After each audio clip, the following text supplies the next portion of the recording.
Hello guys and welcome to this new video tutorial. In this video guys I'm going to show you how you could resolve the problem related to field error. So probably you are facing this when you are opening an Excel sheet which contain a lot of data and you are not sure why.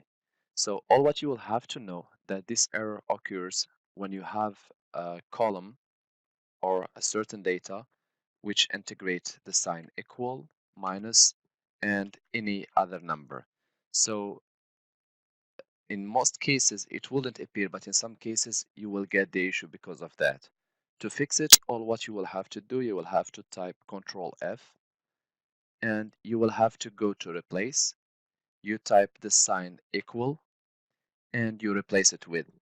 Why we didn't put the sign minus and find what replace? Because you might want to have positive numbers and negative numbers. So better just to replace the sign equal with that.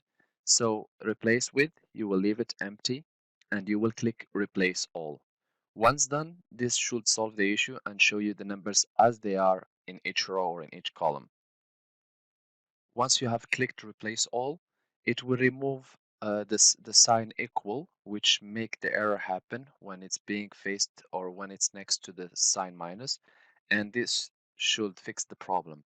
So in my case, it have solved the problem, and after that, all what you will have to do, you will have just to click save, and on the next time when you open your file again, you will not have this appearing. Please note that if you have multiple Excel sheets, you will have to apply this fixing to all of them and be careful what numbers you are looking for, because if your number has to be negative and you add the negative sign next to the sign equal to be replaced, then you are losing the value which you are looking for. I hope this video tutorial was helpful to you. If you are still in need of help or assistance, you can always leave us a comment and we will do our best to help you. If you like this video and you find it helpful, then just click like, share, and do not forget to subscribe to get our latest videos. Thank you for watching and talk to you soon in a new video tutorial.